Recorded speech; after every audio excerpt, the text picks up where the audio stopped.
Bonjour, bonjour à tous.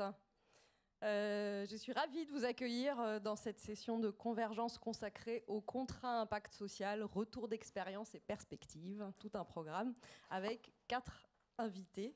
Donc moi je suis juste Maha Keraman, je suis responsable de l'accélérateur d'impact social chez BNP Paribas qui s'occupe notamment d'accompagner des structures de l'ESS pour monter des contrats à impact, donc Social Impact Bonds pour nos traductrices. Voilà. Ou Impact Bonds, dans le montage, le design de leurs projets de contrat impact. Alors on va juste commencer par un tout petit sondage là. Qui sait ce que c'est qu'un contrat impact ou un Social Impact Bond? Ok, c'est pas mal, pas mal. Je vais quand même refaire un petit topo si ça vous ennuie pas. Donc on le décrit souvent comme le partenariat public-privé du social, donc le PPP-ESS.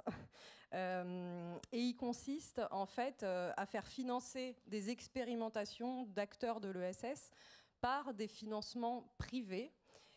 Et la logique est simple, si en fait le programme est un succès, c'est-à-dire s'il génère l'impact qui est attendu, à ce moment-là, on a une autorité publique qui va entrer en scène et qui va rembourser les investisseurs, voire les rémunérer si la performance va au-delà des attentes. Donc voilà, j'espère que c'est clair. Donc en fait, on a un évaluateur indépendant qui va venir mesurer les résultats concrètement générés par le programme. Donc ça, c'est très important. Donc on a cette indépendance de la mesure. Et c'est grâce à cette mesure qu'on va définir en fait les montants qui vont être remboursés ou pas aux investisseurs. Donc c'est important aussi de savoir que l'investisseur, il peut être en partie remboursé, en totalité, ou perdre complètement sa mise en cas d'échec. Donc c'est un produit qui est particulièrement adapté quand on veut en fait financer des innovations ou des expérimentations. En ce qui concerne qu'est-ce qui s'est passé en France depuis 2016, on a eu un premier appel à projet qui a donné lieu à 10 contrats impact, dont on a la chance d'avoir aujourd'hui le représentant de l'un d'eux qui va nous en parler en termes de retour d'expérience. Et du coup, je me tourne vers Benjamin, donc je vais te demander de te présenter. Donc article 1 a été un des 10 premiers à sortir un contrat impact. Qu'est-ce que tu peux nous dire aujourd'hui du projet et de comment ça se passe et de comment ça s'est passé surtout? Oui, bonjour à tous. Donc, je me présente rapidement. Je suis Benjamin Varon, je suis délégué régional de l'antenne Hauts-de-France de l'association Article 1 et je pilote aussi le contrat impact social qui est porté par Article 1. Très rapidement, Article 1, c'est une association qui s'inscrit dans le champ de l'éducation et plus précisément, on intervient sur les questions d'égalité des chances auprès de publics jeunes. Donc on a plusieurs métiers chez Article 1. D'abord, on intervient auprès des publics lycéens sur les questions d'orientation. On accompagne aussi les étudiants boursiers dans la réussite de leurs études dans le supérieur. Et on travaille aussi avec eux, avec les jeunes, pour les aider à identifier, valoriser et développer leurs compétences transversales, les soft skills. Et effectivement, en 2016, Article 1 a décidé de se lancer dans l'aventure des contrats à impact sociaux, dans quelque chose qui arrivait en France. Et pour vous donner une idée, on déploie ce contrat impact, le projet, on le déploie opérationnellement depuis 2018. Donc si on fait le calcul, il y a 2 ans de montage de projet qui ont eu lieu avant de pouvoir déployer ce contrat impact. Donc le premier constat, c'est que à l'époque, ça a été long de mettre en place cette mécanique. On était parmi les premiers, et puis tous les gens autour de la table, tous les membres du comité de pilotage étaient dans la découverte et l'exploration de ce modèle des contrats à impact sociaux. Aujourd'hui, pour vous dire un peu ce que l'on fait dans le projet que l'on déploie, alors c'est un programme qu'on appelle, nous, le programme Persévérance et Ambition scolaire pour les jeunes de filière agricole. Donc concrètement, on va accompagner 1000 jeunes pendant 5 ans, de Bac-2 à Bac+2 et des jeunes de filière agricole. Donc on va intervenir en classe de première et de terminale pour animer des ateliers auprès de ces lycéens en filière agricole, avec l'objectif de déconstruire les mécanismes d'autocensure de ces jeunes qui s'empêchent parfois de se dire que les études après le bac, c'est pour eux. Et on va aussi donc élever le niveau d'ambition en les encourageant à poursuivre après le bac, notamment en BTS agricole, donc à Bac+2. Désolé, je vais essayer de parler un peu moins vite. L'objectif, donc, comme vous le comprenez, il y a 2 volets. Donc, il y a un volet où on va intervenir plutôt au niveau pré-bac, donc auprès des lycéens. Et on va chercher à mesurer le taux de persévérance scolaire. Donc, c'est-à-dire concrètement, les jeunes que l'on a accompagnés, combien sont-ils à vouloir poursuivre après le bac? Et on va comparer ça avec une moyenne nationale et on va essayer de faire plus. Une fois qu'on accompagne ensuite dans le deuxième temps des jeunes en BTS agricole, eh bien en fait on va accompagner des jeunes boursiers issus de bac professionnel et le constat c'est que ces jeunes sont très nombreux à décrocher entre leur inscription en BTS et l'examen final 2 ans après. Donc nous l'objectif ça va être d'éviter ce décrochage scolaire par nos actions qui prennent la forme d'un programme de mentorat où on va proposer à ces jeunes d'être accompagnés par un professionnel. Donc aujourd'hui, pour faire un petit point sur où on en est, ça fait maintenant 3 ans qu'on déploie cette expérimentation. Le programme dans les lycées, on le déploie depuis 3 ans. C'est un programme qui est sur les rails, qui roule, et on a l'habitude de travailler dans les lycées, dans une relation de confiance avec les acteurs de terrain, donc c'est quelque chose qui fonctionne bien. Et puis, sur la dimension post-bac, c'est un programme qu'on a lancé en septembre dernier, donc il y a 1 an, et donc c'est un programme qu'on a lancé en pleine crise sanitaire. C'est un programme qui nécessite de travailler en lien avec des professionnels puisqu'on doit recruter des mentors. On avait pour projet de recruter des mentors qui venaient du secteur des petites entreprises sur des territoires ruraux. Vous imaginez que c'est compliqué d'aller parler à des chefs d'entreprise dans un contexte de crise sanitaire où éventuellement ils se préoccupent dans un premier temps de savoir si leur activité va pouvoir perdurer. Et puis on avait besoin aussi de créer des liens avec des établissements scolaires dans un contexte où on annonçait la fermeture des établissements scolaires, donc c'était aussi difficile. Donc on a lancé cette première expérimentation dans un contexte un peu chamboulé.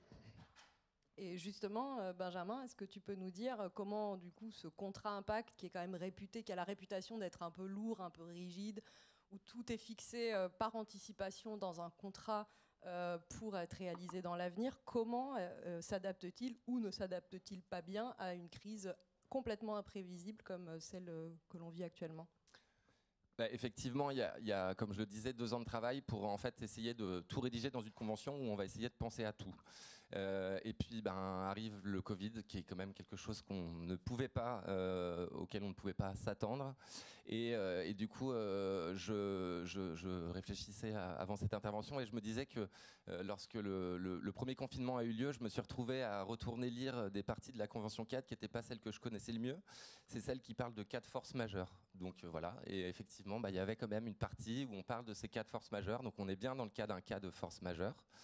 Et ce qui m'a rassuré rapidement, c'est que dans cette convention, eh bien, en fait, le cas de force majeure permet de rediscuter d'à peu près de l'ensemble des choses qu'on a définies pendant 2 ans. Alors, dit comme ça peut paraître un peu bizarre, mais en fait, c'est rassurant. Et puis, très rapidement, ce qui s'est passé aussi, dans le cadre d'un contrat impact social, on anime des comités de pilotage où on va retrouver les différentes parties prenantes que m'a présenté tout à l'heure. Et puis très vite, en fait, l'administration est revenue vers nous pour nous demander de dresser un état des lieux de ce qu'on pressentait que la crise allait impacter sur le déploiement du projet. Donc on s'est rendu compte que voilà, on allait pouvoir présenter les choses et puis que l'opérateur, donc nous qui déployons le projet, eh bien on allait être écoutés parce que en fait c'est nous qui avons la connaissance des publics que l'on accompagne, c'est nous qui avons la connaissance du terrain. Et donc on a pu exposer factuellement d'abord ce qu'on voyait et puis faire des propositions sur comment est-ce qu'on pensait qu'on allait pouvoir adapter, reporter des choses, peut-être pas accompagner tout après les mêmes publics, peut-être mobiliser des mentors qui ont des profils un peu différents. Et on a pu valider tout ça dans le cadre de comités de pilotage extraordinaires, donc bien sûr en validant tout ça avec l'ensemble des parties prenantes. Donc finalement, malgré cette rigidité effectivement qu'on avérée d'un CIS, en fait les choses sont rediscutables et c'est plutôt rassurant dans ce cadre-là. Merci Benjamin. Donc suite à cette première vague qui avait été lancée en 2016, donc 10 contrats ont été signés pour un montant global d'environ 15 millions. Et puis en 2020, Olivia Grégoire, qui arrive au secrétariat d'État à l'ESS à Bercy, décide de relancer cette dynamique des contrats impact et annonce le lancement d'appels à manifestation d'intérêt. pour un total d'un certain montant. Et ce qu'on voit aujourd'hui, c'est que si on y arrive, en fait, fin 2021, l'État, au sens large, aura engagé au total, en cumulé, plus de 70 millions d'euros sur une trentaine de projets. Donc on est vraiment dans un changement d'échelle assez fort. Et justement, je voulais me tourner vers toi, Noam, puisque l'ADEME a été une des premières à répondre présent à cette impulsion. En annonçant dès septembre 2020 le lancement d'un AMI pour 10 millions d'euros. Et puis, surprise, 3 mois plus tard, vous annoncez 8 projets et quasiment 30 millions, donc un montant qui a été quasiment multiplié par 3. Qu'est-ce qui s'est passé ? Déjà, il y a la magie du plan de relance, mais je vais y revenir. Donc, je me présente rapidement. Noam Leandri, je suis le secrétaire général de l'Agence de la transition écologique, l'ADEME, une agence de l'État, sous la tutelle du ministère de l'Environnement et de la Recherche. J'y tiens et qui est en charge de l'innovation. Donc, alors, je vous refais l'histoire rapidement parce que ça s'est passé de façon un peu plus discontinue que ça donne l'impression, des fois, vu de l'extérieur. En fait, quand en 2019, le cabinet de la ministre nous convoque et nous propose de lancer des contrats à impact, c'était une suggestion en lien avec le ministère en charge de l'ESS, on était assez sceptiques, c'est assez normal. La réaction de fonctionnaires des finances, tels que je suis, ou ancien superviseur bancaire, c'est de se dire mais vous n'avez pas confiance dans les services publics, pourquoi faudrait-il faire rentrer les banques ou des financiers dans cette affaire ? Est-ce que ça ne va pas nous coûter trop cher ? Est-ce que ça ne va pas être trop complexe par rapport à une subvention classique comme on sait faire ? Et puis, en discutant avec des personnes qui avaient participé aux anciens appels à projets de 2016, puis notamment à Benjamin Le Pen-Deven, que je salue, qui est à Audencia aujourd'hui et qui nous a beaucoup accompagnés sur ce projet, on a pu voir l'opportunité, finalement, à la fois de trouver des projets très innovants, différents un peu, de monter à l'échelle que ceux qu'on peut avoir l'habitude de voir, ce qui s'est d'ailleurs avéré être le cas, j'en reviendrai tout à l'heure. Et puis, ici, il faut savoir jouer son droit à l'erreur, à l'expérimentation. Et donc, on s'est dit, on va se lancer, on verra bien. Peut-être que ça n'ira pas jusqu'au bout, mais en tout cas, pourquoi pas essayer ? Et puis, il y a aussi une raison qui me tient à cœur, c'est l'idée que si ça puisse verdir la finance. D'ailleurs, petite page de publicité, je vous invite à lire un petit livre que je viens de faire paraître sur la finance verte avec Julie Ancetelli de l'AMF. Il y a quelques jours, et je vous encourage à vous plonger dedans si vous êtes intéressé par ces questions de verdissement du système financier, qui est un enjeu important pour le climat, mais également la biodiversité, vu qu'il y a une conférence internationale qui s'ouvre aujourd'hui, dans quelques jours, à Marseille. Et donc tout ça pour vous dire que en faisant ce cheminement intellectuel, on a effectivement décidé de se lancer. Et alors ça, c'était fin 2019. Mais entre-temps, effectivement, il s'est passé des choses, évidemment. Alors, la première incertitude, c'était les élections municipales. Et on se demandait si c'était pertinent de lancer des contrats impact qui sont en lien avec des territoires, alors que des élus locaux ne seraient peut-être pas encore en poste. Donc, on était déjà dans une réflexion d'essayer de tenir compte de ce calendrier, de le faire avant ou après. Le Covid est passé par là, effectivement. Les élections ont été reportées aussi, comme vous le savez, les élections municipales, le second tour. Donc, ça a créé une zone encore plus de turbulence. Et il y a un remaniement ministériel qui a créé encore plus d'incertitudes. Mais heureusement, effectivement, Olivia Grégoire a souhaité vraiment accélérer sur cette relance des contrats à impact. Et donc, ça a été extrêmement satisfaisant. Et donc, on était prêts, puisque effectivement, depuis début 2020, on pensait lancer en janvier ou février 2020 ce contrat à impact. Et finalement, ça a été le cas plus de 6 mois plus tard, puisque c'était en septembre 2020 qu'on a lancé l'appel à manifestation d'intérêt. Et nous avons pu annoncer les lauréats pour mes 40 ans le 2 mars 2021. Voilà, donc c'est une satisfaction personnelle également là-dessus. Et comment on est passé à 30 millions ? Comment est-ce qu'on est passé à 30 millions ? Alors, vous avez vu la liste des... Pardon, oui. Non, c'est bon. Donc, comment on est passé à 30 millions et est-ce que tu peux nous donner quelques exemples de projets ? Voilà, alors comment est-ce qu'on est passé à 30 millions ? C'est parce que vous avez vu la liste des lauréats, et ils sont de très belle qualité, très grande qualité. J'ai envie de tous les citer parce qu'il n'y en a que 8, mais on en avait reçu beaucoup plus, qui étaient aussi très très bien, mais pas forcément tous assez matures encore à ce stade pour un contrat impact. Le projet Envie, Topi Organics, les ateliers de l'audace, la fédération Léo Lagrange, Andes, La Belle Vie, Articonex, Linky, qui ont tous des très beaux projets, très positifs pour les questions d'économie circulaire, mais pas seulement. Il y a aussi des économies d'énergie, des économies d'eau, de l'éducation à l'environnement. Ce sont des très beaux projets. Et quand on voit cette liste, on se dit... on ne peut pas s'empêcher d'avoir envie d'en faire un peu plus. Alors, comme je l'indiquais au tout début, le plan de relance est passé par là et effectivement, ça nous a donné des capacités à pouvoir investir plus dans les domaines d'économie circulaire. On a doublé le fonds économie circulaire qui est géré par l'ADEME. C'est plus de 300 millions d'euros par an aujourd'hui grâce au plan de relance. Et donc, ça nous a donné plus de marge pour pouvoir retenir plus de projets. Mais clairement, c'est la qualité des dossiers qu'on a reçus qui nous a conduit à se dire que ça serait dommage de passer à côté, sachant qu'on a été très sélectif, beaucoup plus qu'on ne le pensait. Franchement, en lançant le projet, on se disait on va avoir au mieux une dizaine de projets. Finalement, ça n'a pas du tout été le cas, puisqu'on en a reçu une trentaine, et d'une qualité vraiment qui dépassait notre espérance. Donc on a été extrêmement sélectif, et ceux qui sont aujourd'hui retenus sont vraiment de très très beaux projets. Merci beaucoup, Noam. Donc, on voit déjà dans la partie perspective, hein, on a commencé les contrats à impact social. Maintenant, on parle que de contrats à impact parce que, effectivement, la thématique qu'il y a derrière les contrats à impact s'agrandissent. En fait, on était parti sur plutôt l'emploi, l'égalité des chances, etc. Maintenant, on élargit ces thématiques. On voit que du coup, l'environnement est au goût du jour. Donc, avec ceux de l'ADEME, pardon. Il n'y a que 2 contrats environnementaux aujourd'hui dans le monde. Si les 8 sortent, donc on va multiplier par 5 grâce à cet appel à projet en France, le nombre de contrats à impact environnemental dans le monde. Et ce qu'on voit aussi, c'est l'émergence de contrats à autre type d'impact. Donc, juste pour l'anecdote, il y en a un, par exemple, le Rhino Bond, donc le Rhinocéros Bond, qui lutte pour la préservation des rhinocéros.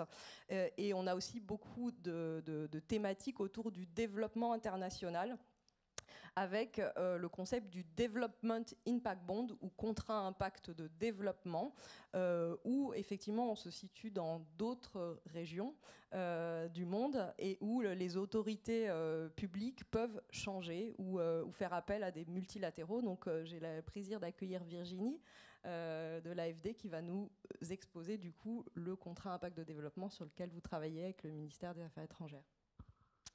Bonjour, donc je me présente rapidement. Je suis Virginie Arnaud-Le-Pape. Donc je travaille à l'Agence française de développement, agence publique sous tutelle du ministère de l'Europe et des Affaires étrangères et de la DGT. Et donc nous travaillons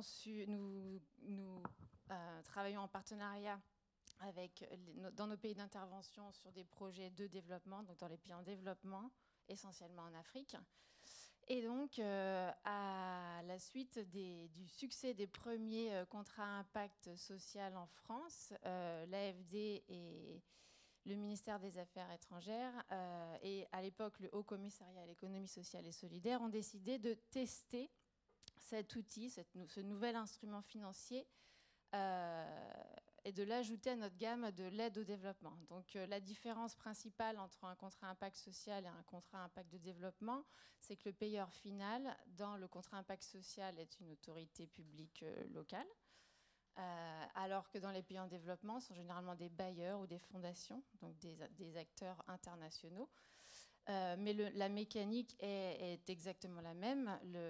Un opérateur va mettre en place un programme d'intervention pour résoudre un problème social ou environnemental qui va être préfinancé par un investisseur qui sera remboursé si et seulement si les performances sont atteintes.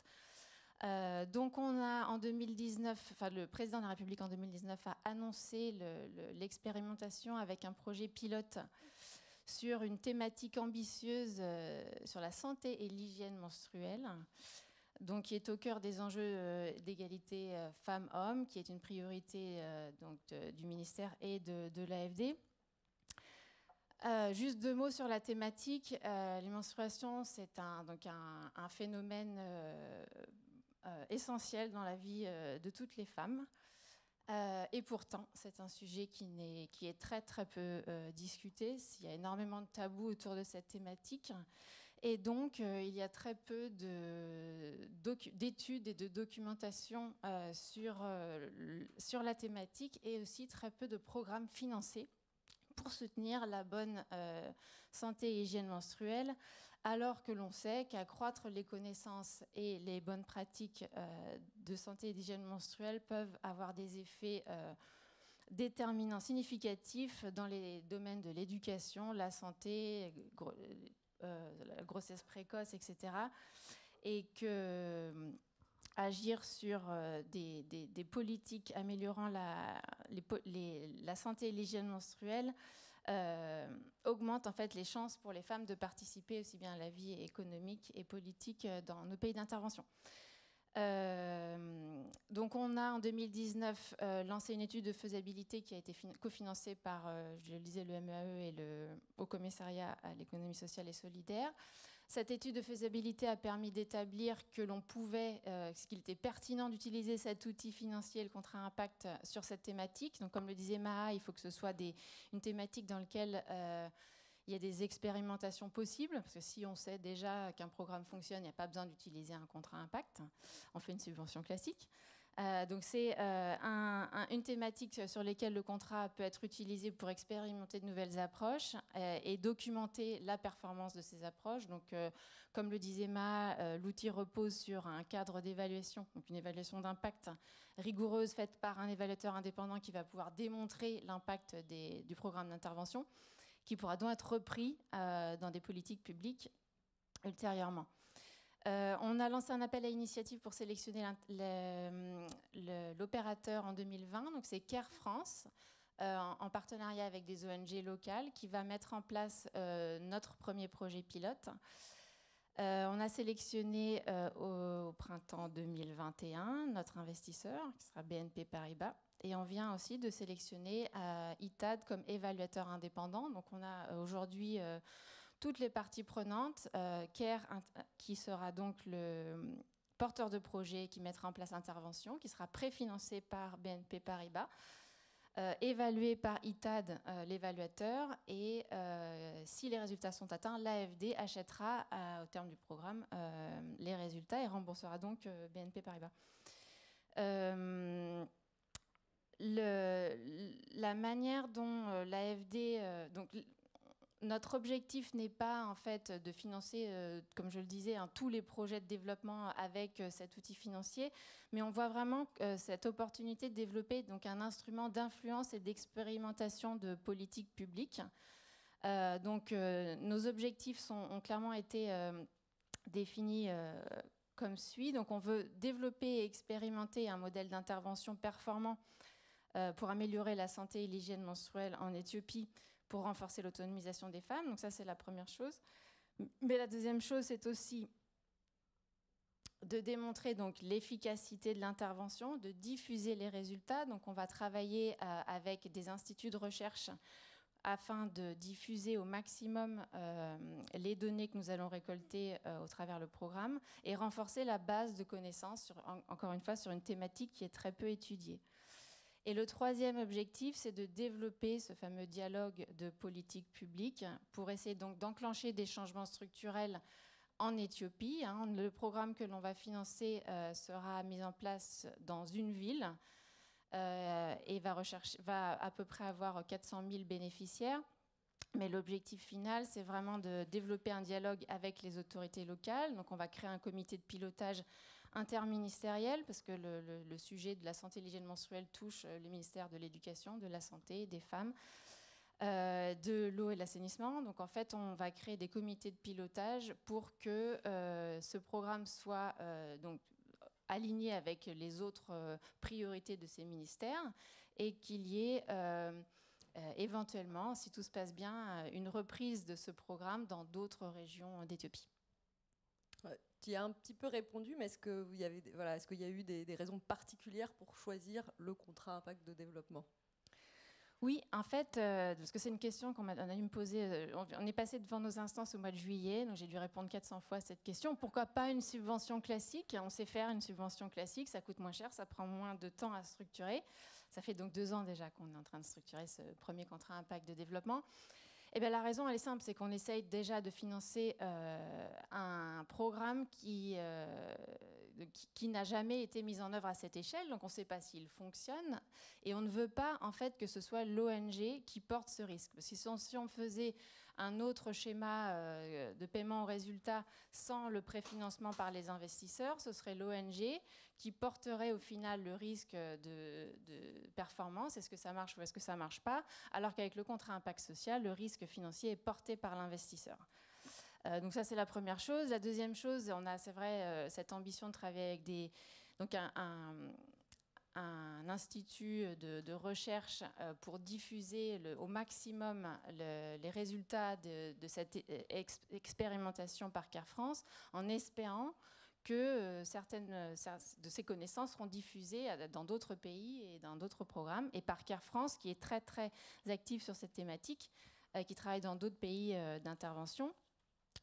Et cette structuration avec le comité de pilotage et l'engagement avec les autorités publiques locales, c'est vraiment une priorité absolue pour l'AFD. L'objectif, ce n'est pas de financer un programme sur une ville, donc à Adama, mais vraiment de développer ce dialogue. Et c'est un nouvel outil que l'on va essayer d'utiliser pour renforcer ce dialogue de politique publique avec nos partenaires éthiopiens. Ok, merci beaucoup. Donc du coup, vous avez un peu la palette, les premiers contrats impact environnemental, le premier contrat impact de développement porté par la France. Et maintenant, on va se tourner vers Clotilde pour le premier contrat à impact sur la thématique de la récidive, qui est une thématique assez standard dans les contrats impact, mais on n'en avait pas encore en France. Donc voilà, je suis ravie que tu nous en dises un peu plus. Merci Mara. Bonjour, je suis Clotilde Gilbert, donc je suis la directrice de Wake Up Café. Donc Wake Up Café, c'est une association qui accompagne des personnes qui sont en prison ou qui ont fait un ou plusieurs passages en prison, qui disent « je ne veux plus jamais retourner en prison et j'ai besoin d'aide pour y arriver ». En tout cas, c'est les critères qu'on recherche chez les personnes qu'on accompagne.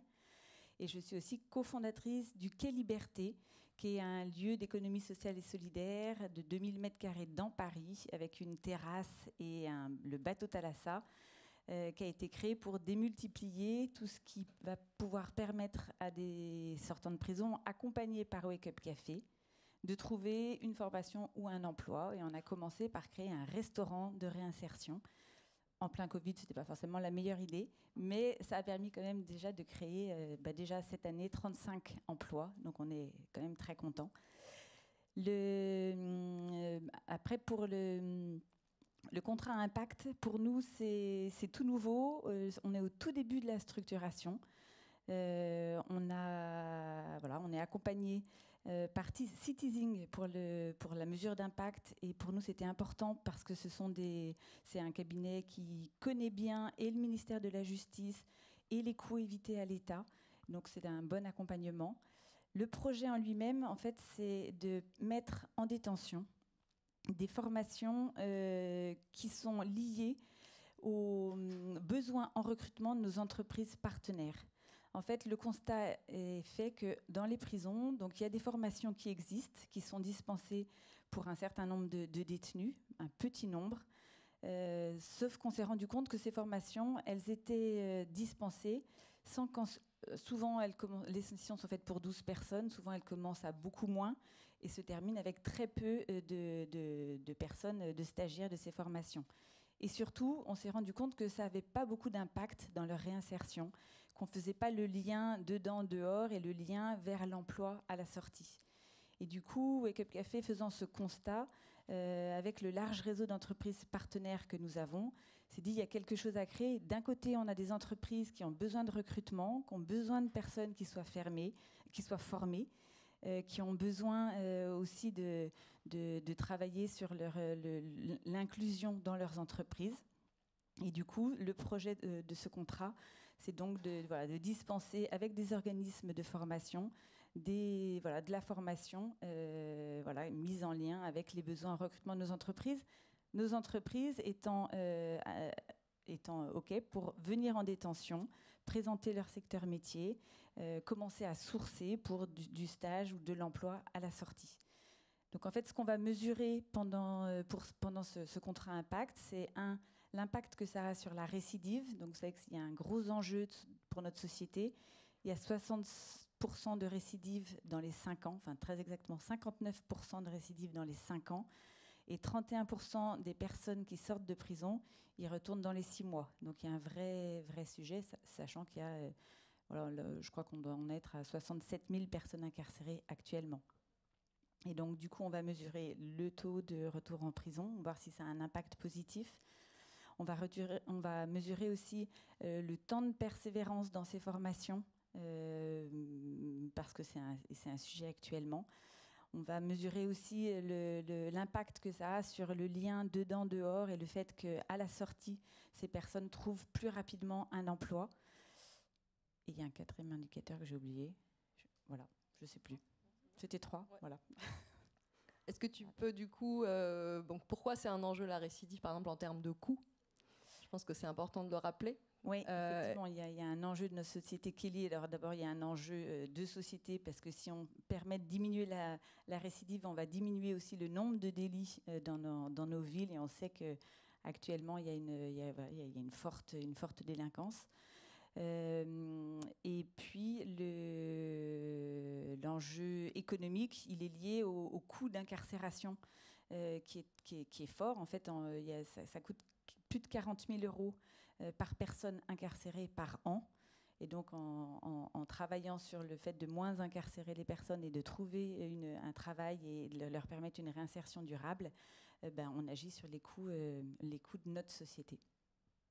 Donc un programme aussi particulièrement intéressant en termes d'économie générée pour l'État, hein, puisque quand même le fonctionnement du contrat impact social, la mécanique, elle est autour de ça. Elle est de comment on fait de la prévention. Donc on finance un programme à peut-être, je ne sais plus exactement, mais peut-être 6 000 € par bénéficiaire pour éviter 40 000 € par an ensuite comme économie au niveau de l'État. Pourquoi vous avez choisi ce produit, le contrat impact ? Alors, d'abord, au tout début, nous, Wake Up Café, on a été accompagnés par la Fondation La France s'engage, donc qui nous a fait découvrir cette possibilité. Sachant que c'est très nouveau, normalement, c'est la région qui gère tout ce qui est formation dans les prisons. Là, c'est un acteur privé qui vient proposer une autre formule. Et en fait, toutes les parties prenantes disent il y a un problème, il manque quelqu'un qui puisse coordonner et qui puisse faire le lien entre l'administration pénitentiaire, tout ce qui est formation, tout ce qui est emploi et entreprise. Et donc, du coup, le contrat impact nous permettait aussi d'être appuyés par des acteurs solides qui s'engagent à nos côtés. Et c'est vrai que nous, juste association, c'était difficile de se lancer tout seul face à ce défi. Merci beaucoup. Alors maintenant, peut-être qu'on va essayer de voir un petit peu avec le recul quelles sont les premières constatations qu'on peut faire, positives ou négatives. Donc Noam, avec 1 an de recul, ou 2 ans si on compte que ça fait 2 ans que vous travaillez à l'ADEME sur ces sujets, est-ce que tu vois déjà des difficultés à surmonter ou des pistes d'amélioration ? Alors, ça fait que depuis mars 2021 qu'on a annoncé les lauréats, donc ça fait que depuis cette date qu'on commence à travailler avec eux. Et en plus, il y a eu les périodes d'été qui sont passées par là, donc naturellement, ça n'a pas aidé à accélérer les discussions. Non, le premier constat, c'est qu'effectivement, il y a une phase de contractualisation qui est assez complexe et lourde. Alors, on la connaît aussi sur des subventions classiques. Il ne faut pas croire que c'est si facile que ça de subventionner un projet, que ce soit associatif ou autre. Néanmoins, c'est vrai qu'il y a une nouvelle comitologie et puis plus de partenaires avec lesquels négocier, avec lesquels on n'a pas forcément l'habitude de discuter. Et donc, ça crée une première, disons, et donc on défriche finalement une façon de discuter, de procéder, de dialoguer, et quand c'est une première, forcément ça coûte un peu plus de temps en tout cas, et donc voilà, mon premier constat c'est que c'est plus long qu'on pouvait le craindre, quoique on m'avait prévenu, la vague 2016 avait pris quand même beaucoup de temps, et donc j'avais une ambition assez forte au démarrage en se disant il faut qu'à la fin de l'année on ait signé le premier contrat impact, donc je désespère toujours pas puisque la fin de l'année n'est pas encore demain, mais en tout cas voilà, on voulait que en 6-9 mois on ait signé au moins un des premiers contrats impact, et donc je suis ça de très près, et je pense que on a 1 ou 2 qui sont pas loin. Donc voilà, ça c'est mon premier constat. Mais en tout cas, premier recul, c'est que il y a des belles choses, des choses auxquelles on n'avait pas pensé, y compris d'ailleurs en termes d'impact, des impacts supplémentaires.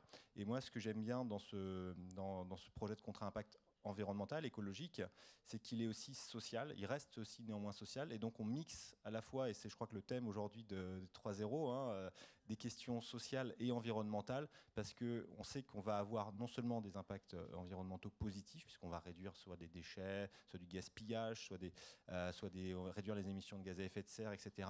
Mais on va aussi probablement créer de l'emploi, participer à de l'insertion professionnelle, à l'insertion sociale. Et donc voilà, je crois que c'est assez beau comme projet quand on les regarde un peu dans leur ensemble. Ok, merci beaucoup. Virginie, j'ai envie de te poser un petit peu la même question. Est-ce que là, avec le recul, il y a déjà des choses que tu te dis, si l'AFD débloque 100 millions pour des contrats impact de développement, ça, je le ferai différemment? Alors, c'est vrai que c'est encore un petit peu tôt pour avoir du recul, parce qu'on n'a pas signé le premier contrat impact. On est dans la phase où on négocie les contrats. Donc, ce que je pense qu'en fait, le premier contrat impact, donc c'est le premier contrat impact pour l'AFD, c'est le premier contrat à impact pour Care France, notre partenaire sur ce projet. Donc, je pense qu'il y a beaucoup de choses que nous découvrons ensemble. Donc, je pense qu'avec le recul, il y a des questions qui auraient pu être adressées beaucoup plus tôt, notamment la structure juridique. Alors, je ne sais pas si vous avez le même problème en France, mais en tout cas, dans les contrats impact de développement, dans les pays en développement, c'est les mêmes problématiques. Donc, en fait, c'est un point important, ce qui est en train un petit peu de... Enfin, c'est pas que ça nous retarde, mais on croyait qu'on avait réglé ce problème il y a 6 mois, et puis en fait, il est ressorti parce qu'il n'avait peut-être pas été assez étudié en profondeur. Donc, moi, je voudrais dire que, voilà, je pense que j'aurais aimé... Enfin, maintenant que j'en ai fait un, je pense que je serai meilleur partenaire pour le prochain. On pourra anticiper les questions. On pourra gagner sûrement un peu de temps, parce que nous, on a aussi été handicapés par le Covid, donc on n'a pas pu faire de mission sur place. Care France aussi, Care France en partenariat avec les ONG locales a mis en suspens le développement pendant quelques mois à cause de la crise Covid. Donc voilà, donc j'ai pas d'énormes leçons, à part le fait que je sais qu'on a appris énormément et que le prochain sera forcément mieux et qu'on a envie d'en faire d'autres, parce qu'après tout ce qu'on a appris, aussi bien en travaillant les uns avec les autres, parce que c'est quand même la beauté de ce financement, c'est qu'il y a une réelle co-construction entre les ONG, les gouvernements locaux, les investisseurs et les bailleurs. Donc on parle tous les jours et pas que de sujets financiers, au contraire, on parle des indicateurs. Quand on a défini le cadre d'évaluation, on définit ensemble quel indicateur fait le plus de sens. On s'assure que Care va pouvoir atteindre ces résultats. Il faut que ce soit des résultats qui soient atteignables et réalistes. Et en même temps, nous, en tant que payeur final, on essaye qu'ils soient aussi ambitieux que possible, tout en étant réalisable pour l'investisseur.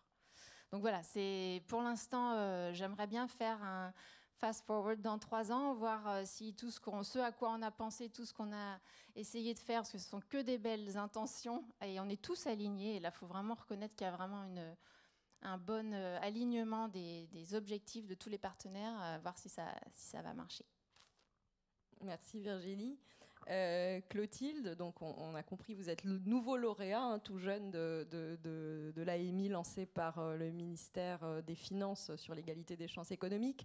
Est-ce que néanmoins tu aurais d'ores et déjà quelques conseils à prodiguer à des porteurs de projets qui voudraient se lancer?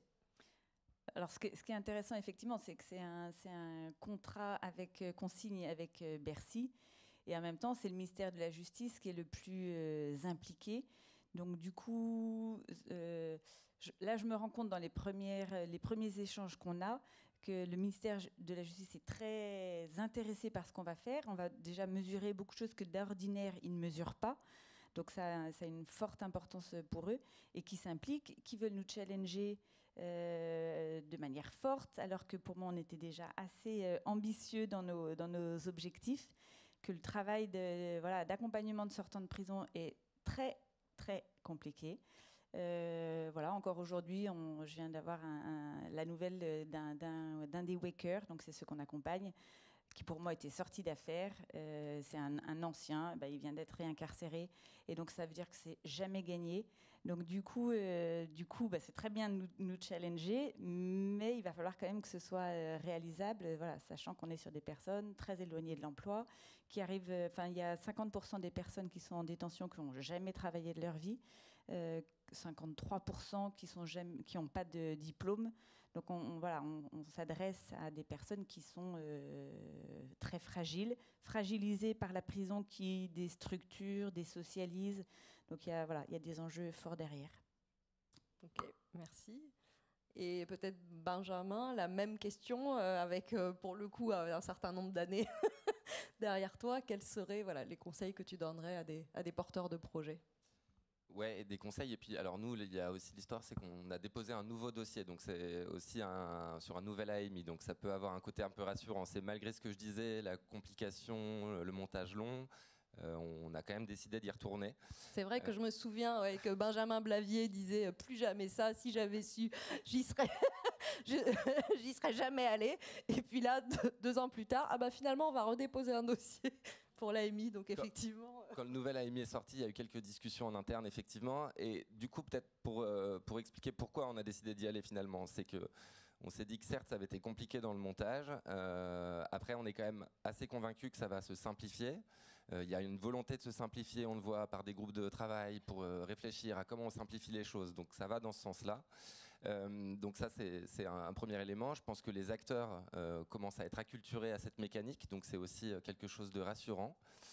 Et un autre élément rassurant, c'est que moi qui maintenant pilote le déploiement de ce projet, c'est fluide dans le déploiement d'un projet. Quand on est un porteur de projet et qu'on déploie différentes actions avec une gestion de projet, une expérience là-dessus, c'est une mécanique qui roule et qui fonctionne. Donc c'est rassurant pour ça et c'est ce qui nous a encouragés à y retourner, à essayer d'y retourner en tout cas. Et peut-être des retours d'expérience aussi et de messages éventuellement à des porteurs.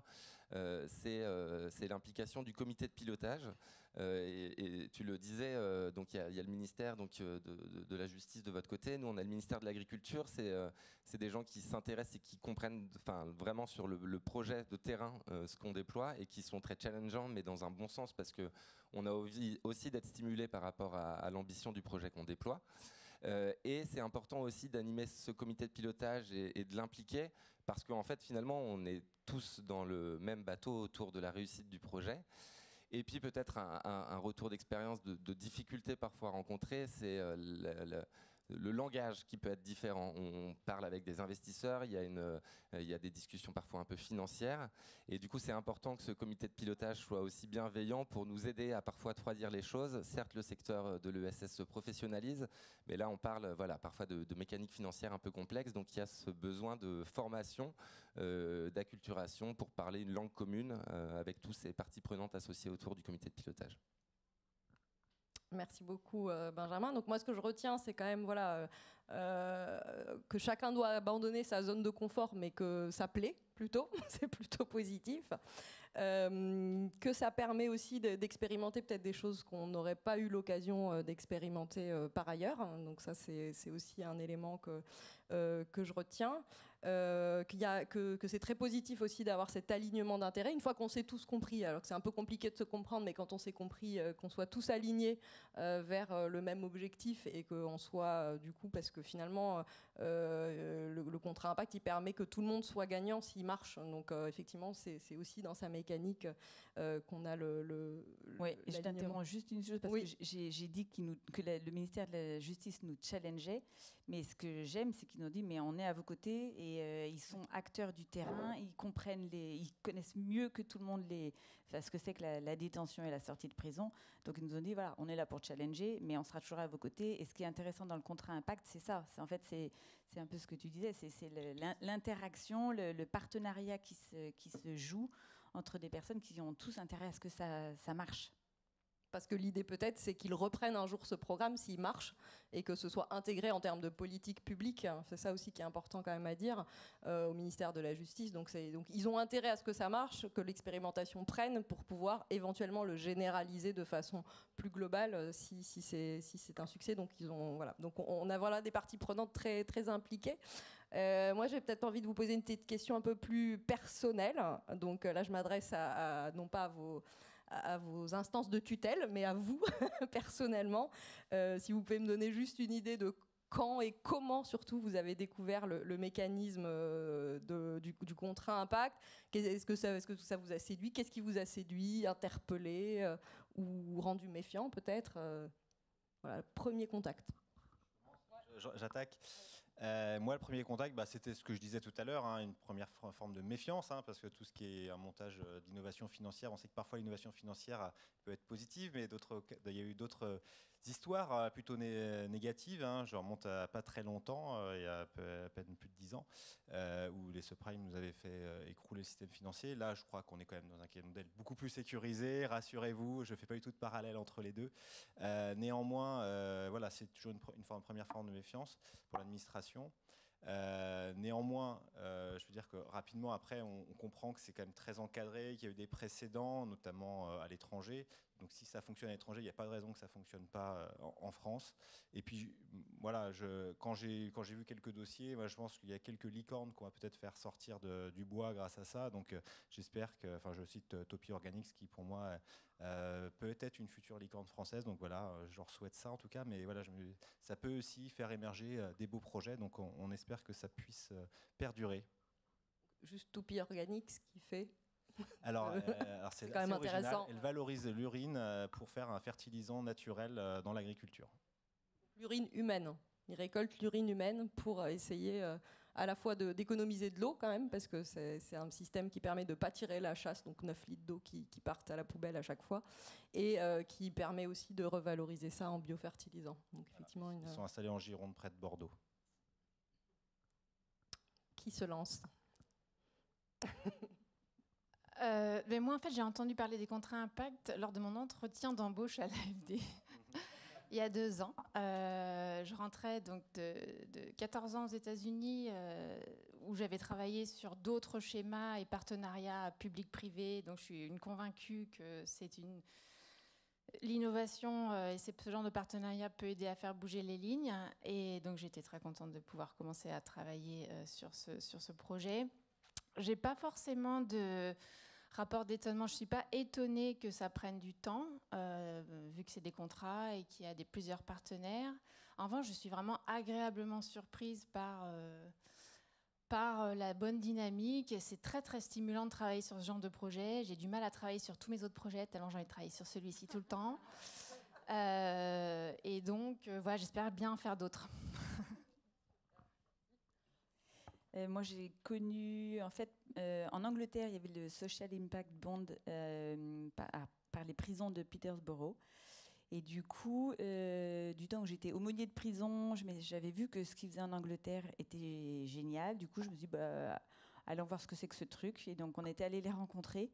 Et voilà, j'avais trouvé que c'était un sujet intéressant. Après, en France, on m'avait dit, oh là, te lance pas là-dedans, c'est surtout pas.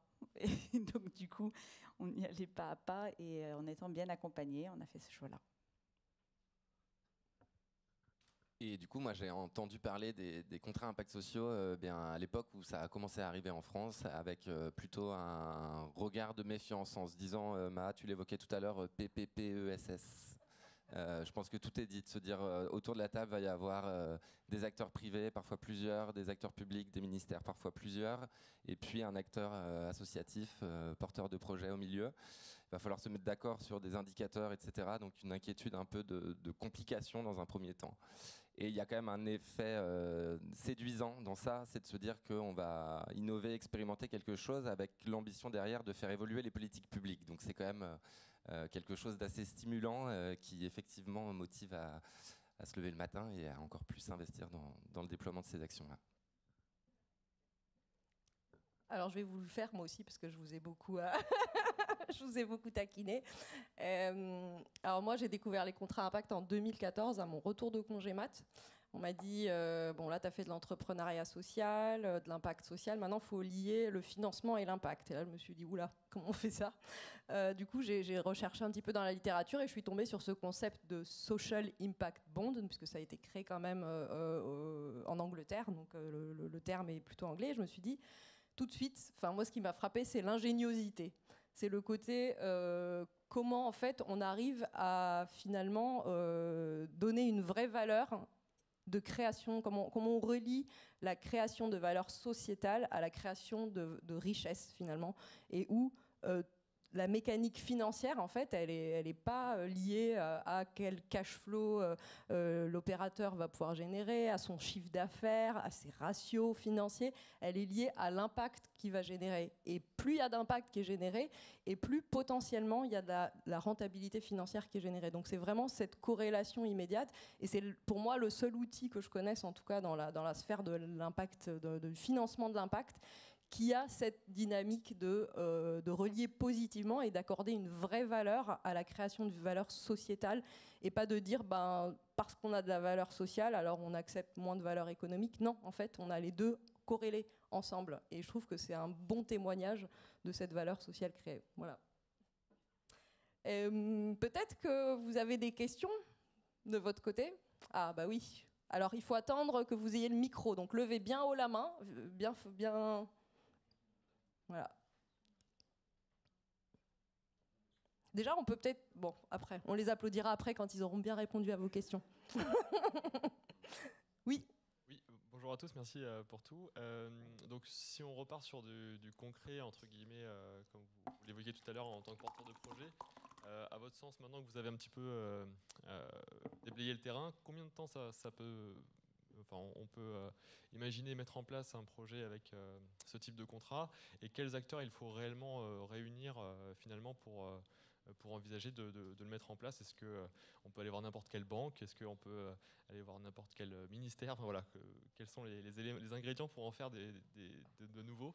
Et dernier point, en termes de montant également, est-ce que ça peut être des petites expérimentations ou est-ce que c'est réservé aux projets d'ampleur? Voilà. Bon, allez, je commence et puis vous, si vous voulez compléter. Alors, les montants, s'il vous plaît, pas des petits. On a commencé par des petits, mais le temps d'instruction et de montage, il est le même, qu'on soit sur un petit montant ou sur un gros. Donc, à la fin du jour, si quand vous avez passé 8 mois dessus, on vous donne 400 000 €, franchement, voilà, ça n'en vaut pas la chandelle. Donc, plutôt, soyez ambitieux. Dites-vous, si demain, j'ai 3 millions d'euros, qu'est-ce que je peux faire avec? Quel est le projet que j'ai jamais réussi à financer, à expérimenter, mais j'aimerais bien voir si ça marche, et plutôt y aller dans cette ambition-là. Qui il faut aller voir? Alors, il faut aller voir ceux pour qui, d'abord, vous pensez que... alors, il faut d'abord aller voir quelqu'un qui va vous aider à le monter. Donc, c'est pas n'importe quelle banque. Nous, on fait de l'aide à la structuration, mais il y a d'autres personnes qui font ça. Donc Ladislas, par exemple, dans la salle, Coïs qui fait de la structuration, Sonia qui fait, je t'avais pas vu, t'étais partie, hein. Qui aide aussi à la structuration. Donc voilà, donc il faut vous faire accompagner parce que ça s'invente pas.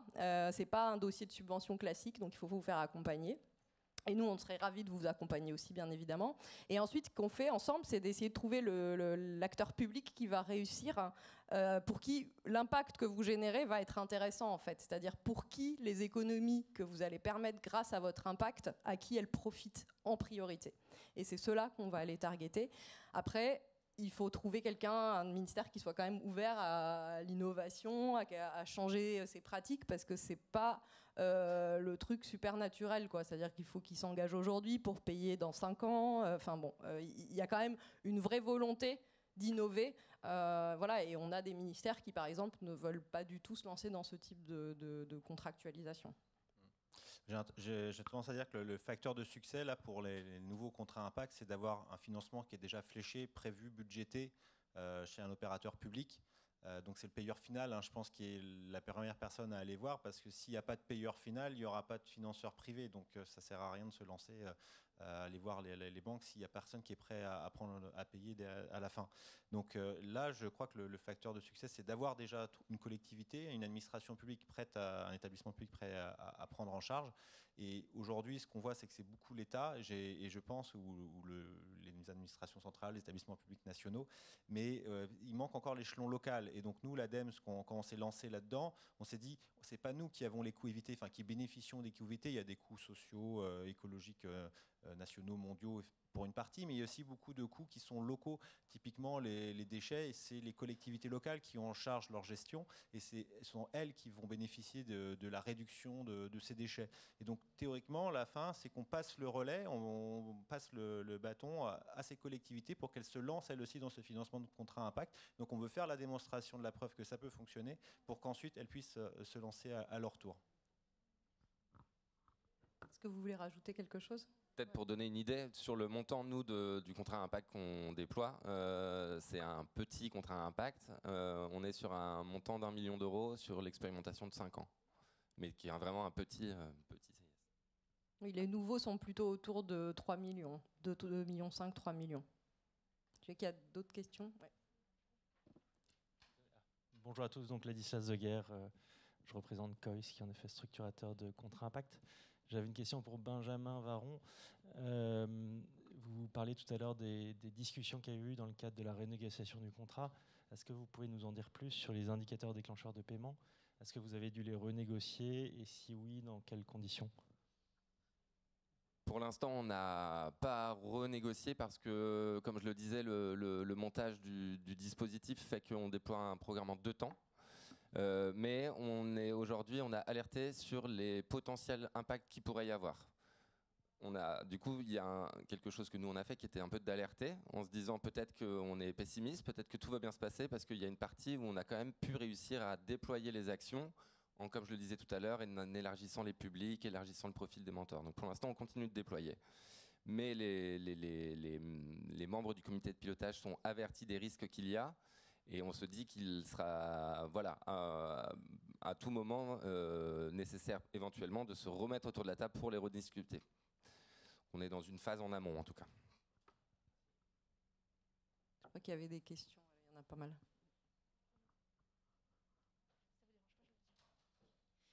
Bonjour. Je voulais vous demander justement, cette mesure d'impact, elle est compliquée pour beaucoup d'acteurs. Est-ce que du coup vous mettez à disposition les résultats que vous avez sur les différents contrats à impact pour que ça puisse bénéficier à d'autres structures qui sont sur le même type d'activité ? Une fois que l'expérimentation est finie, oui, les résultats sont publiés. En fait, l'idée, c'est effectivement qu'il y ait de l'open source et qu'on sache ce qui se passe. Après, là où c'est un peu compliqué, c'est que quand même, le contrat à impact, c'est un dispositif qui est très sur mesure. Donc qui dépend vraiment à la fois de l'ADN du porteur de projet, du type exactement de mission et de projet qu'il veut mettre en place, du type de bénéficiaire qu'il cible, du type de région qu'il cible. Donc c'est vrai que c'est quand même, je pense qu'il y a c'est intéressant d'avoir cette mesure d'impact pour d'autres projets qui œuvrent sur le même sujet, mais je ne suis pas sûre que ce soit exactement transposable de cette façon. Mais je pense que par contre, ça sert la connaissance globale qu'on a sur un projet. Allez-y tous les deux, on a le temps. Non, du coup, on fait toujours dans l'ordre, de gauche à droite pour le public. Concernant l'ADEME, on a un partenariat de recherche avec Audencia, une école de commerce qui est à Nantes, justement pour faire l'analyse, l'évaluation de ces premiers lots de contrats à impact écologique, parce que c'est une première en France. Et donc, ça sera mis à disposition chaque année, là, ce rapport d'étape un peu, et donc ça devrait permettre aussi d'améliorer, j'espère, la connaissance d'autres porteurs de projets sur cette typologie un peu nouvelle qu'on crée. Et donc, ces rapports sont publics naturellement, et vous pourrez y accéder facilement, j'espère. Et juste peut-être les indicateurs de paiement dont on parle, ils permettent le bon déroulé du CIS, mais derrière on va évidemment mesurer d'autres indicateurs pour évaluer son projet, en plus de ces indicateurs de paiement. Et ce qui est vraiment intéressant aussi dans le CIS du côté d'un porteur, c'est que on a une expérimentation, on va la déployer, donc on va faire la preuve du concept, et en plus on aura une évaluation d'impact derrière qui va montrer si ça marche, qu'un cabinet extérieur aura démontré avec des indicateurs que ça fonctionne. Après, peut-être Virginie sur l'approche randomisée, parce que ça, c'est aussi quelque chose qui permet vraiment d'avoir des résultats peut-être comparables et peut-être transférables. Ouais, alors là, je ne sais pas comment, quelle méthode d'évaluation ont été choisies pour les autres contrats. C'est pas randomisé. Parce qu'à 1 million d'euros de... Ouais, oui, c'est vrai que c'est du coup, l'évaluation sur notre projet a un coût qui est important comparé au programme d'intervention. Mais on a voulu, c'est notre premier contrat impact, avoir une évaluation rigoureuse. Et donc, il va y avoir une mesure d'impact dans le groupe bénéficiaire du programme d'intervention qui sera comparé à un groupe contrôle. Donc, il faut faire 2 mesures d'impact à plusieurs périodes. Donc, il y aura 4 évaluations. Enfin, c'est un coût important, mais qui est une méthode rigoureuse pour évaluer l'impact et l'efficacité du programme d'intervention. Le groupe contrôle, il bénéficie d'une subvention ou de rien du tout? Rien du tout. Ah oui, de rien du tout, d'accord. Mais ça permet de vraiment faire avancer la connaissance un petit peu de façon plus quasiment scientifique peut-être, et qui ont des... Voilà. Il y avait des questions au fond. Enfin, peu importe, on peut commencer puisque... Merci. Bonjour, moi j'avais une question pour Clotilde, mais plus que sur l'aspect financier, c'est sur le terrain. Vous avez parlé tout à l'heure de Peterborough, les prisons de Peterborough. Il y a eu aussi une autre expérience aux États-Unis, Rikers. Et ce programme, je crois, à ma connaissance, a un peu moins bien fonctionné que Peterborough. Comment vous faites pour éviter justement les écueils qu'il y a pu avoir? Et donc ça, c'est la première question sur le terrain. Et tout à l'heure aussi, vous avez parlé de la région qui normalement gère les formations dans les prisons. Comment vous gérez aussi la relation avec les personnes employées par la région, qui sont du coup toujours employées par la région? Est-ce que ça se passe bien? Est-ce que c'est... Voilà. Donc, alors déjà, pour rappel, le contrat en lui-même, enfin, l'expérimentation en elle-même n'a pas commencé. On est en train de structurer et de contractualiser. Je ne connaissais pas cette expérimentation aux États-Unis, donc je ne sais pas quels sont les écueils qu'il y a pu y avoir.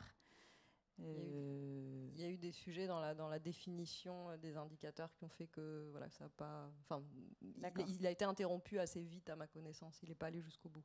D'accord. Bon, là, en fait, nous, on est sur plusieurs programmes en lien avec l'État parce qu'on s'est rendu compte que tout ce qu'on pouvait faire en détention pour préparer la sortie avait un énorme impact sur la réinsertion sans récidive. Donc, ce programme, donc du coup, on a la manière de faire, de travailler avec l'administration pénitentiaire, avec le SPIP, qui est le service de probation et d'insertion pénitentiaire, qui sont des acteurs majeurs dans les prisons.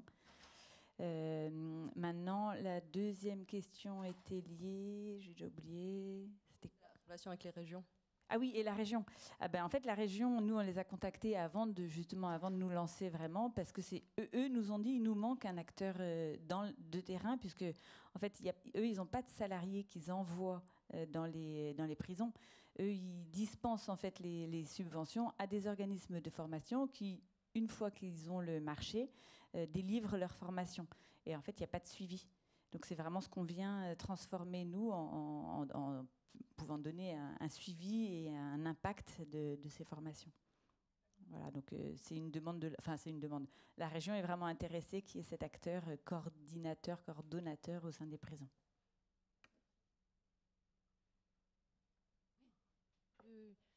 Oui, il y a un monsieur qui attend depuis longtemps de l'autre côté.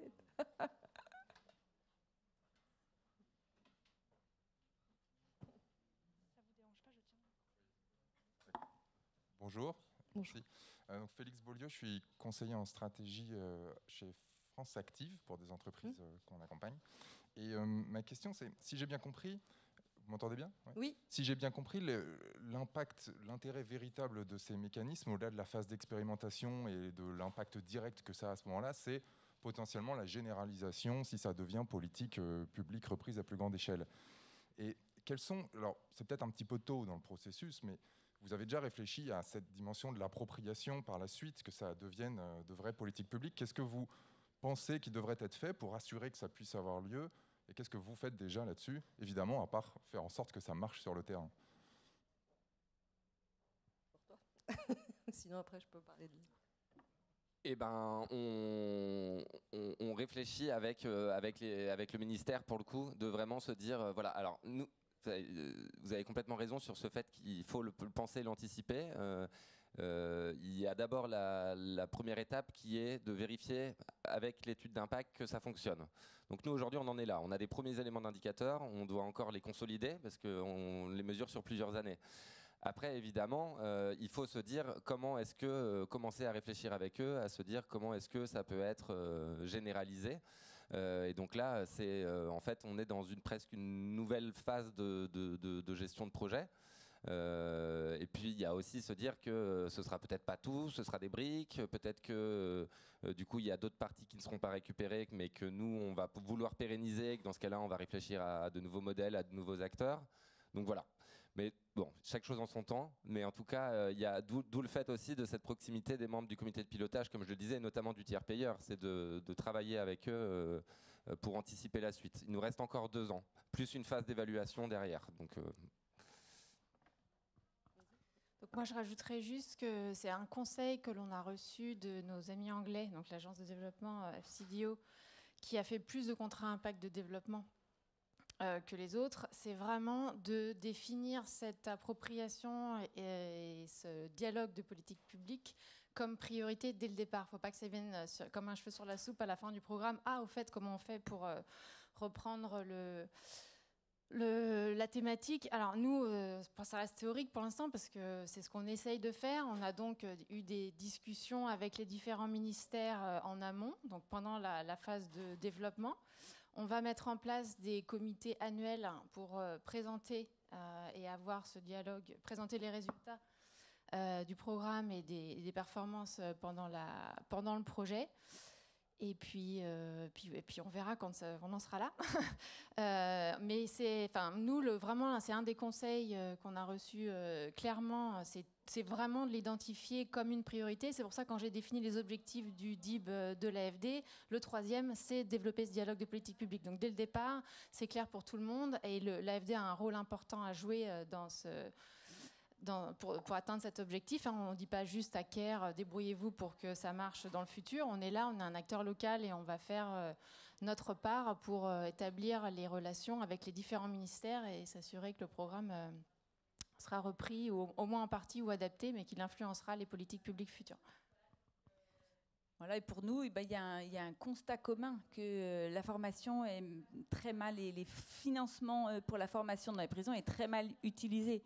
Donc l'objectif est vraiment de le transformer et de prouver qu'en impliquant les entreprises en amont, en mettant en détention des formations qui vont leur servir pour recruter, ça a un intérêt pour tout le monde. Donc du coup, nous, ça va vraiment être au quotidien. Et le ministère de la Justice étant motivé pour ce projet, l'objectif, c'est petit à petit, pendant le temps de l'expérimentation, que ça commence à se mettre en place et qu'on favorise l'entrée en détention pour les formations qui ont ce suivi-là, le suivi notamment de Wake Up Café qui accompagne à la fois les entreprises et qui accompagne à la fois les personnes. Donc l'objectif, c'est que pendant ce temps d'expérimentation, déjà, ça transforme et pas que après. Mais vous touchez du doigt le point sensible du contrat impact, hein, c'est quid de l'après en fait. On a de la chance d'avoir un financement quand on est porteur de projet pendant plusieurs années pour vraiment accomplir l'expérimentation du début jusqu'à la fin, laisser le temps aussi de l'évaluation, mais quid de l'après, c'est-à-dire que y a quand même tacitement l'espoir que les autorités publiques concernées par le programme reprennent le programme en tant que politique publique, mais évidemment, il n'y a aucun engagement et elles ne peuvent pas s'engager. Il y a des élections, il y a des personnes qui changent, etc. Il n'y a pas moyen aujourd'hui pour l'État de s'engager. Mais j'espère que ça fera partie des réflexions, en tout cas c'est ce qu'on essaye de faire, qu'on mène avec la mission qui a été lancée par Olivia Grégoire avec Thomas Cazenave sur justement comment on peut un peu améliorer les contrats impact. Et je pense que ça peut, ça fait partie des questions qu'on va essayer d'adresser en tout cas. Bonjour à tous. Donc, vous m'entendez ? Oui. Donc Sonia Troc-Mélepage, l'Intucat de Capital. Donc je suis aussi structurateur de contrats impact. Peut-être d'abord un petit témoignage parce que donc je structure en ce moment le projet Envie Autonomie qui donne une deuxième vie à des fauteuils roulants pour des personnes âgées et handicapées qui ne peuvent pas se payer un fauteuil neuf. Hein. Donc un sujet social mais aussi très environnemental et c'est pour ça que l'ADEME l'a choisi. Voilà. Juste tout petit retour d'expérience, c'est que c'est un contrat de 5 millions. Donc allez-y, faites des gros contrats. Hein, Maha sera contente. Voilà. Sur ce que disait monsieur à l'instant, c'est un projet qui, si ça marche bien, et ça devrait marcher, devrait ensuite se soutenir tout seul. Il y a un vrai business model, donc ça devrait marcher. Il n'y aura pas besoin normalement de subventions par la suite. Donc c'est vraiment la beauté du truc. Et puis là, j'ai une question aux deux porteurs de projet. On n'a pas beaucoup parlé d'investisseurs et de rendement, parce qu'il faut attirer les investisseurs et on n'attire pas des mouches avec du vinaigre. Donc voilà, qu'est-ce que vous avez offert ou qu'est-ce que vous pensez offrir comme rendement à vos investisseurs et quel type d'investisseurs vous allez voir? Je pense que c'est intéressant pour les gens dans la salle de savoir ça.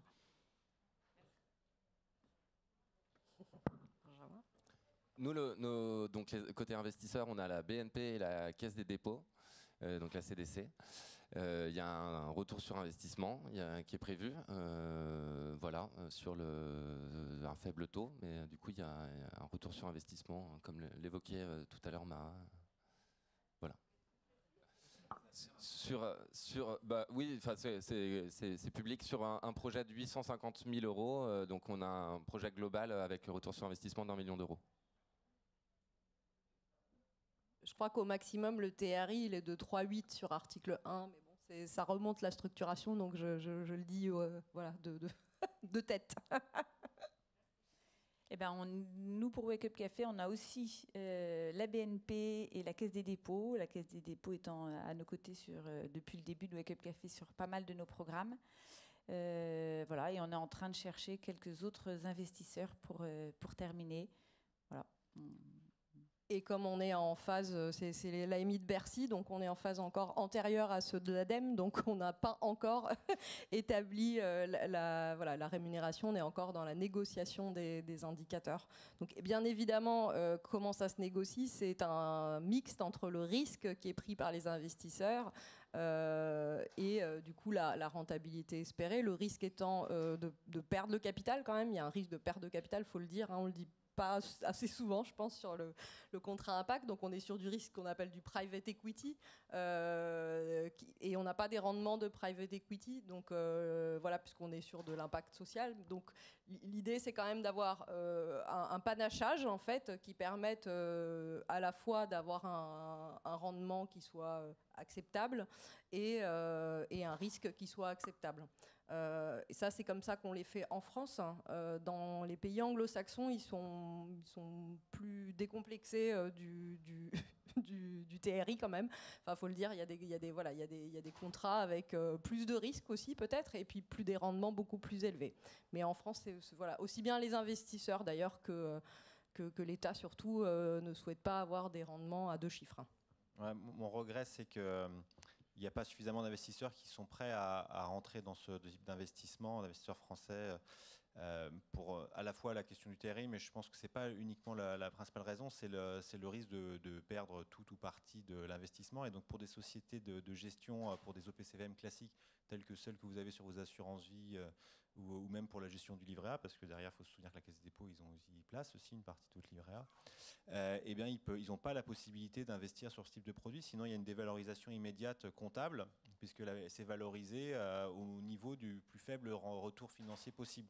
Et donc je regrette qu'aujourd'hui, ces investisseurs-là, ces fonds qui ont des poches profondes, hein, plus que les private equity, ça dépend parfois, en tout cas, elles ne peuvent pas y aller, en tout cas, elles ont des difficultés à y aller d'un point de vue comptable, parce que ça fait peser un risque trop important pour leurs épargnants qui n'accepteraient pas d'afficher une perte de rendement immédiate.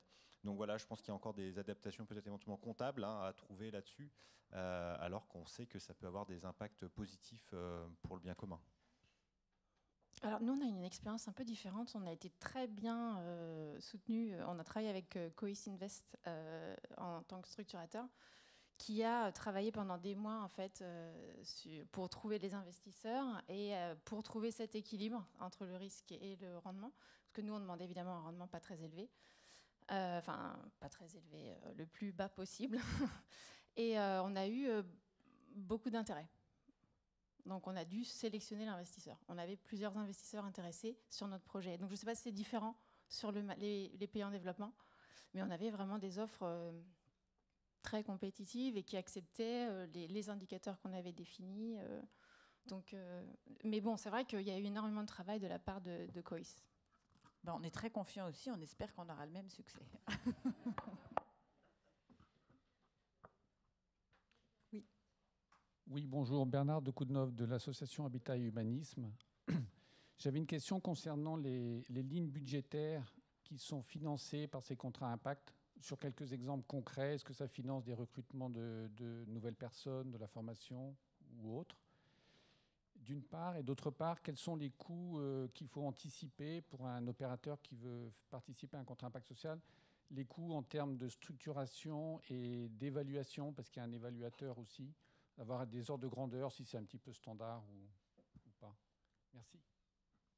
Je ne sais pas si je suis... des exemples concrets, puis après moi je donnerai... Vas-y, comme ça j'essaye de faire des... D'accord. Pour ce qui concerne l'ADEME, ce qu'on a pu voir, c'est qu'il y a effectivement des coûts de personnel qui a l'avantage de pouvoir être financé dans un contrat impact, ce qui n'est pas le cas dans une subvention classique sur les coûts de fonctionnement courants. Donc c'est quand même un point positif pour un porteur de projet. Néanmoins, il y a aussi beaucoup d'investissements qui sont financés, puisque c'est le cas dans de nombreux projets, puisqu'il faut créer beaucoup enfin, en tout cas dans ceux qui avaient été soumis, il y avait beaucoup aussi d'infrastructures nouvelles à proposer. C'est aussi ce qui permet de démontrer qu'il y a un investissement et un retour sur investissement potentiel à terme, et que ce n'est pas que du fonctionnement courant qu'il faudra financer par de la subvention, et qu'il y aura bien un relais de financement privé classique s'il y a un business model qui est démontré. Et ensuite, les coûts de structuration et d'évaluation, moi j'ai en tête quelques centaines de milliers d'euros, mais peut-être qu'il y a d'autres exemples. Mais nous, on a des projets à plusieurs millions, donc ce qui explique peut-être aussi les ratios. Je peux juste dire quelque chose, c'est que le contrat impact, il finance tout un programme au complet. Donc tous les coûts qui participent à l'impact généré. Donc ça, c'est la première réponse. Deuxième réponse, les coûts pour l'opérateur, c'est effectivement du temps humain avant la signature, mais qui sont récupérés. En fait, il faut que vous puissiez avancer la ressource humaine avant la signature, parce que c'est à la signature que vous recevez les fonds quand vous faites un contrat impact, et donc du coup il faut tenir jusque-là. Et par contre, pour les coûts de structuration, d'évaluation, en fait ils sont inclus aussi dans le programme complet, donc ils ne sont pas à la charge de l'opérateur. L'opérateur ne prend pas de risque financier en tant que tel. Donc, ils sont couverts par l'investisseur dans les tirages et remboursés éventuellement par la puissance publique en cas de succès. Effectivement, du coup, d'un côté opérateur, donc on va avoir ces lignes de frais juridiques, etc., qui sont intégrées au prévisionnel annuel du projet. Et sinon, on est dans une logique de projet classique. Du coup, nous, sur le projet, on est à peu près à 2/3 de financement des ETP sur le projet, et puis le reste sur aussi le bon déploiement du projet. Bonjour, moi j'avais une question sur le mode de financement et de remboursement de l'État. Qu'est-ce que c'est comme mode de financement et en comparant avec la subvention? Est-ce que c'est par émission? Est-ce que c'est voilà. Et comment les choisir peut-être? Comment vous avez choisi le mode de financement? Et comment éviter les écueils sur choisir le bon mode de financement s'il y a un choix possible? Merci. Alors, c'est dans les enveloppes de subventions, finalement, c'est ce qu'on appelle les interventions au point du droit budgétaire, des règles budgétaires. Donc, c'est pris sur un budget de subvention. Simplement, c'est extrêmement dérogatoire de toutes les règles habituelles de subvention, puisque effectivement, on va financer le remboursement d'une obligation, d'un emprunt, ce qui est un peu différent d'un schéma classique, en plus un emprunt avec option. Donc, d'abord, il faut s'assurer que la ligne est disponible, et donc c'est au détriment d'autres choses s'il n'y a pas d'augmentation du budget global. Et puis, il faut vérifier, alors il y a un point d'attention important, c'est vérifier qu'on rentre bien dans des dispositifs autorisés d'aide d'État, parce que vous savez, les aides d'État aujourd'hui, elles sont très encadrées par le droit communautaire. On n'a pas le droit de fausser la concurrence, on est dans une structure plutôt qu'une autre. Donc il faut démontrer qu'il n'y a pas un intérêt commercial dans un premier temps, qu'il y a bien une prise de risque suffisante pour justifier d'aider le projet. Et donc, c'est ce qu'on appelle des exemptions pour autoriser des aides d'État. Et donc, il faut faire la démonstration qu'on rentre dans les services d'intérêt économique généraux. Les CEG, c'est peut-être un mot que vous avez peut-être déjà croisé dans votre carrière. Et donc voilà, ça c'est un point d'attention important. On a, sur plusieurs projets, à un moment, on s'est interrogé sur est-ce que ça allait pouvoir passer ou pas, est-ce qu'on ne risquait pas de ne pas pouvoir aider le projet après une analyse juridique plus approfondie. Donc c'était un point dont on a tenu compte lors de la sélection des lauréats.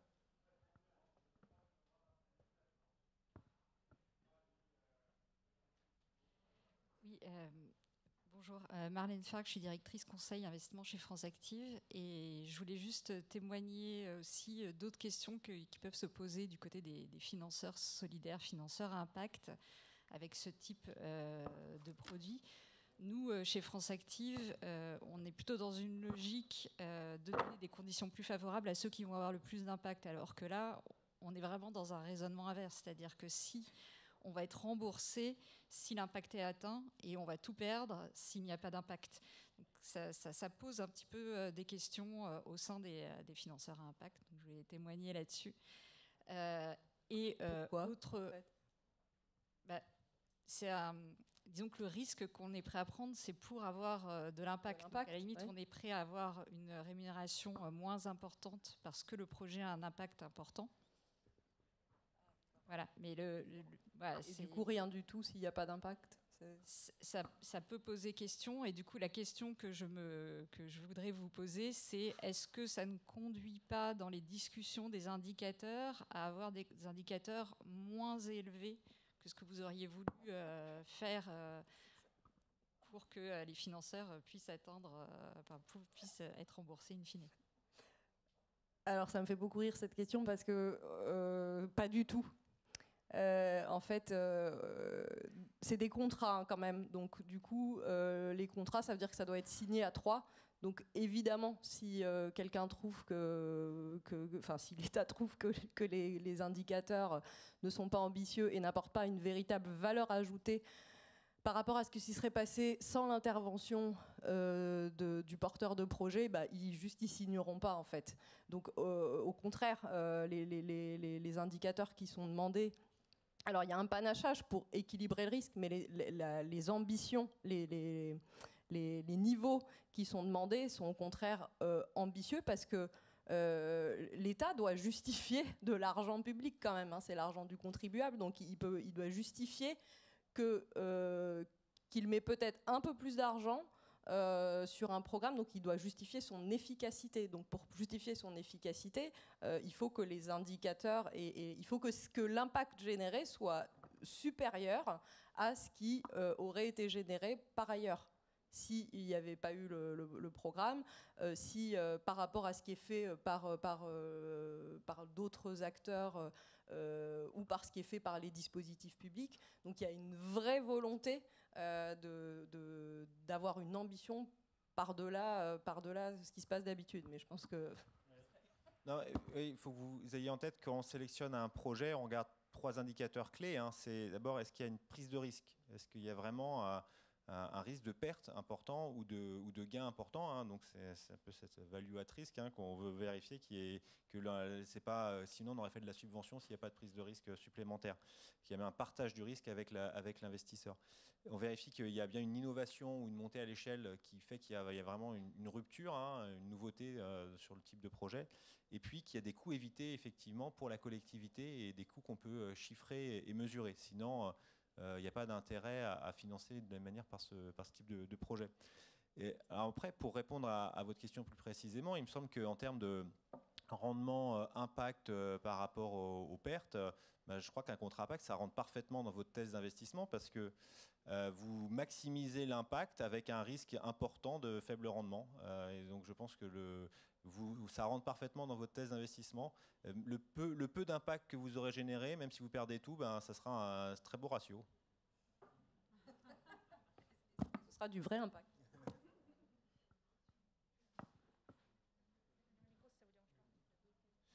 Alors, écoutez, je voudrais faire le lien entre le social bond et la microfinance. Alors, je sais qu'une banque formidable a monté un contrat d'impact social pour l'aider en France, mais est-ce que le secteur de la microfinance à l'international, et je pense notamment à l'AFD, est souvent refinancé par des soft loans de l'AFD, Banque mondiale, etc. Et en plus, ce secteur-là a des mécaniques assez rodées de mesures d'impact, puisqu'il y a pratiquement un standard de mesures d'impact pour la microfinance, etc. Donc, est-ce que, à votre connaissance, le social bond a été utilisé comme instrument de refinancement des institutions de microfinance à l'international? Je ne parle pas de la France, puisque l'ADI était fait. Non, à ma connaissance, moi, j'en ai pas vu non plus. Non, mais là, en plus, je pense qu'il y a peut-être entre social bonds... Non, mais je pense qu'il voulait dire social impact bond. Ouais. Non, c'est vrai que c'est plutôt pour financer de nouveaux projets et les contrats sont négociés au cas par cas. Non, enfin, j'ai pas à ma connaissance. En fait, c'est pas trop un outil de financement de masse, quoi. C'est-à-dire, c'est vraiment un outil qui est dédié à des choses nouvelles. Donc, une institution de microfinance qui voudrait se lancer dans un programme complètement nouveau par rapport à ce qu'elle fait. Je donne des exemples. Il y a aujourd'hui des institutions de microfinance qui veulent lancer des produits à vocation environnementale où ils font de l'éducation auprès des micro-emprunteurs pour que les micro-emprunteurs de type ruraux évitent d'utiliser un certain nombre d'intrants, etc. Et du coup, aient un impact écologique positif, environnemental positif. Et là, par exemple, ça pourrait rentrer dans le cadre d'une expérimentation à financer par un social impact bond parce que ça n'a pas été fait.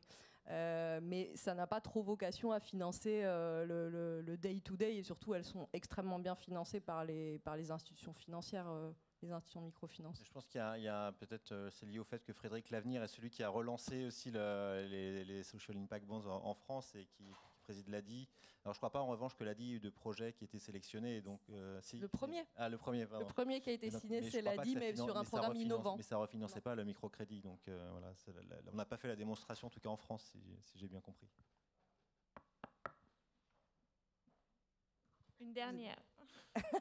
Une dernière pour la route. Ouais, on espère vous avoir convaincu que c'était un bel outil, en tout cas.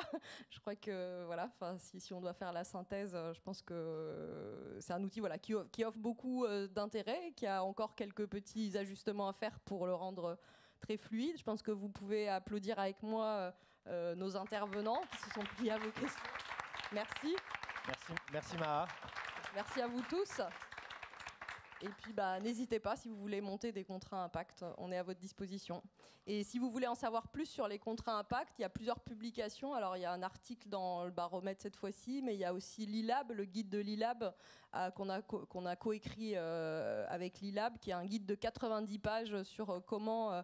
un guide méthodologique de comment on fait des contrats impact. Donc, ça peut, voilà, si vous êtes intéressé par la démarche, ça peut vous être utile. Merci à tous.